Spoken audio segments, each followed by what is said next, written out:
Lesson number 32. Let's weigh. Hello students. Do you know to make weight? When you go to the grocery shop or market, take the scales in hand or counts in the counter machine. It is called weight. Every item means any item has its weight. They are low or high. The weight is measured in grams or kilograms. As you go to the doctor, doctors check your weight.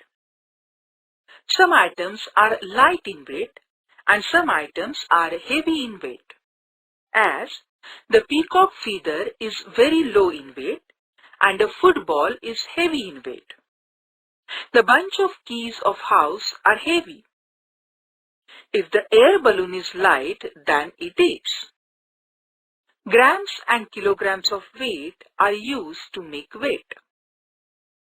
10 gram, 100 gram, 250 gram or 500 gram. Such are the weights in grams. Weighing heavier than that are measured in kilograms. For this, we use iron rods of gram and kg. After putting things, balance tilted on which side?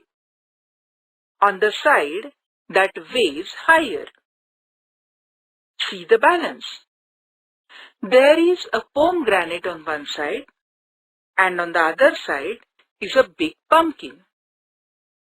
Tell, which of the weight is heavier? Correct.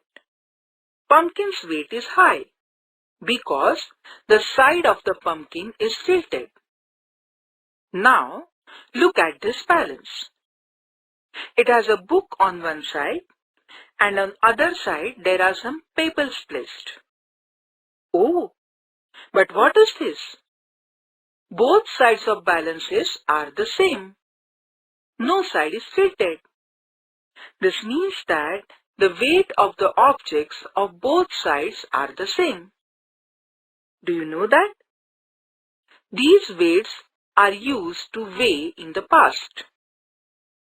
Now, in the new days, electronic weights are used to weigh. They would like it.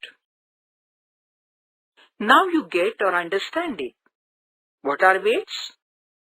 Observe it as you go to different shops.